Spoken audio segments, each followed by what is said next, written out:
I can hear them out there, the buzz of excitement, the occasional whistle or shout, the electric anticipation humming against my skin as 36,000 people wait for us to take the stage. I used to feel this way before home games too, and that was only a few hundred people at best. It was parents, grandparents, friends if they weren't too busy, siblings if they're not angry at you. But this was the home game, to end all home games. This is the BC place. We've never played a stadium before. Owen's bouncing on his feet in front of me, rolling his mic back and forth between his hands. I can't see the rest of the guys in the dim blue backstage light, but I'm sure they're just as anxious. The vibration of the audience makes its usual pre-show shift, like they can tell we're about to start. Shaz, our stage manager, says something into her radio. The brim of her cap catches her face in shadow.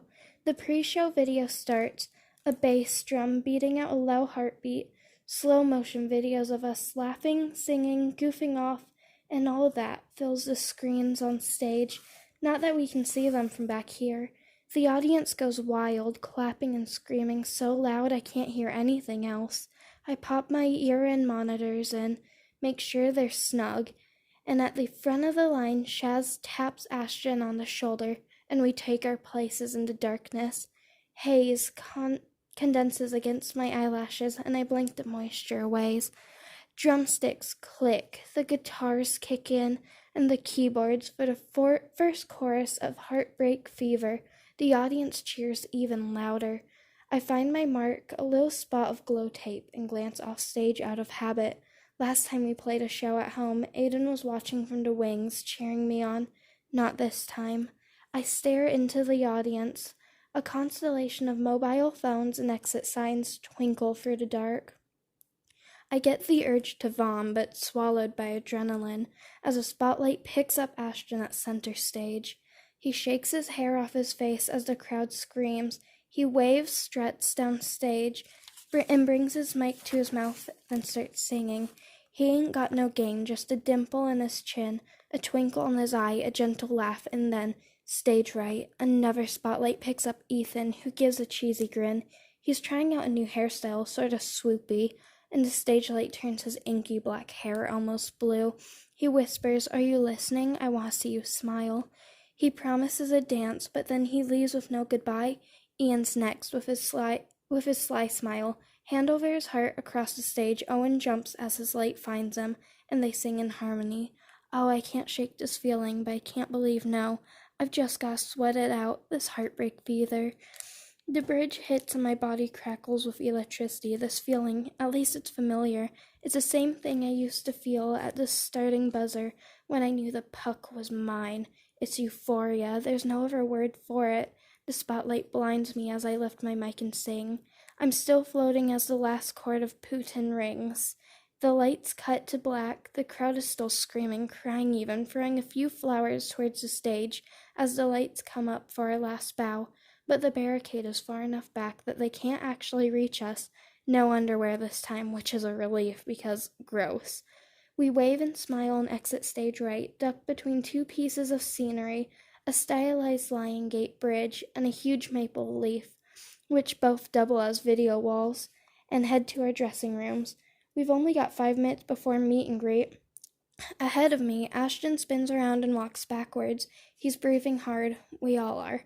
That was awesome, his canines show when he smiles, and I can't stop myself from grinning back.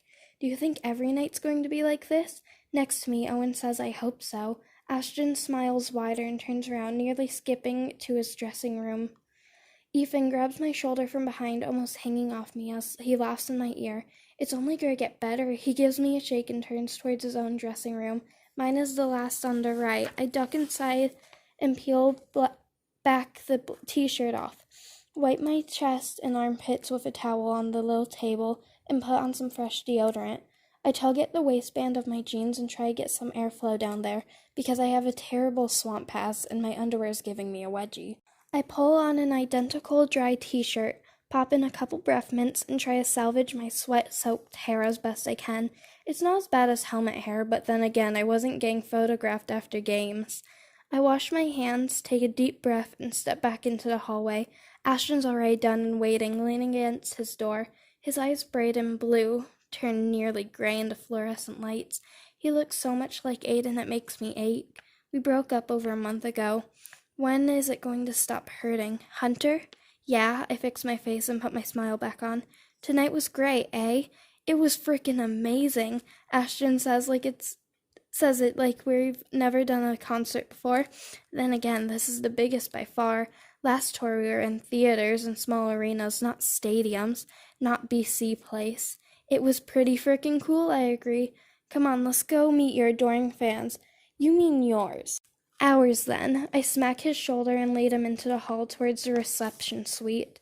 The meet and greet is packed. Ashton's line is the longest, like usual, but the rest of us have pretty respectable lines, too.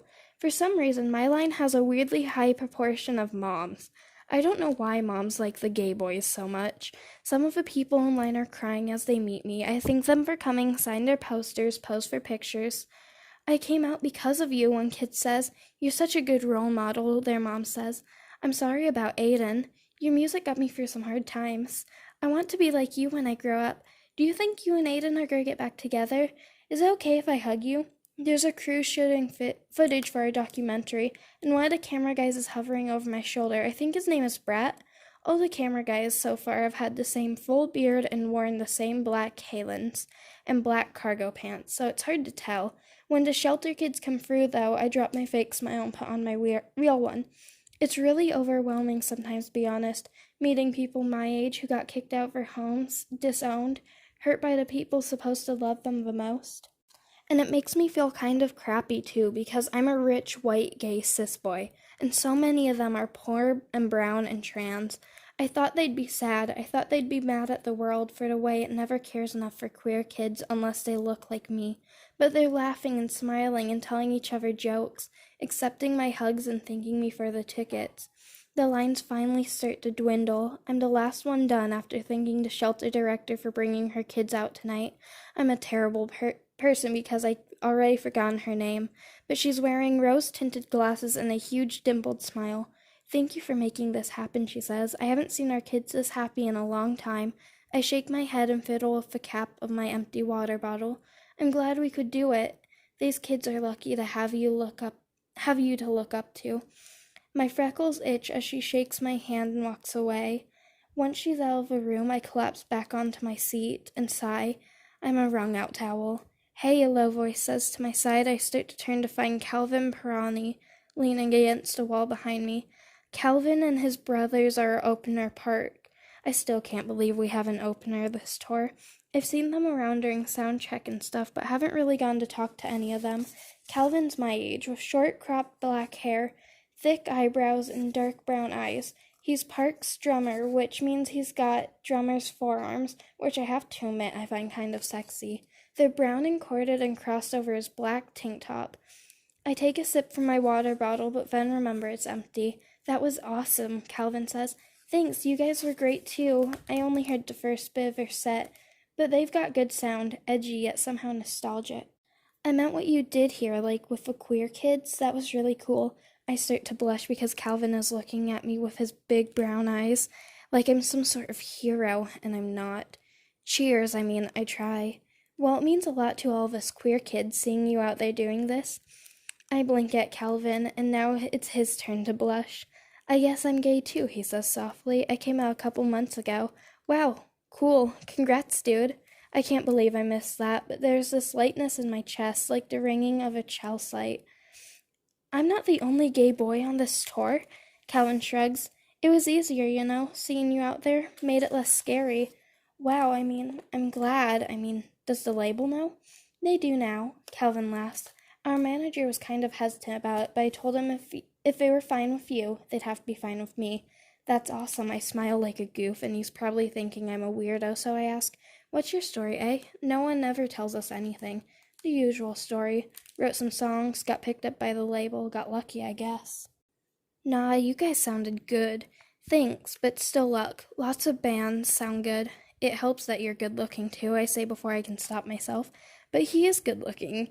He's got the kind of face that demands attention, a smile that deserves to have his songs written about it. I clear my throat and look at my hands. Sorry, that was super awkward. It's cool. You are too. I bite my lip to stop myself from smiling, but I'm sure you can see my blush. I'm a ginger. When I blush, you can see it from space. It's all a clever ruse, I say, because he's looking me in the eye, and that's the weird tension between us. But Calvin laughs, and the tension seems to relax, though it doesn't go away entirely. I take a chance to scan the room. The other guys are gone except for Ashton. He hangs by the door, head cocked to the side in question. I wave him off and stand, running a hand through my hair. I guess we're the last ones out. Where's the label putting you guys up? I ask. The Fairmont. Oh wow, I've never stayed there. It's a super fancy hotel downtown. I'm kinda jealous. You're not there too? Nah, Mom wanted me to stay home until we hit the road. Aw, Calvin opens the door for me and follows me down the hall. The back of my neck tingles from his proximity. I think I've got butterflies in my stomach, actual butterflies. It's been over a month since Aiden and I broke up, and some days I still wake up missing him.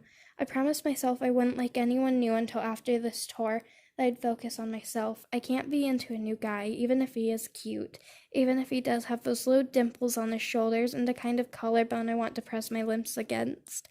I take a deep breath, try to think about something else, but instead I get a whiff of his scent. He's wearing some sort of inky cologne, Viateur maybe? But underneath is sweat and warm skin. I don't let myself wonder what he tastes like. I'm just pent up and all. That's all.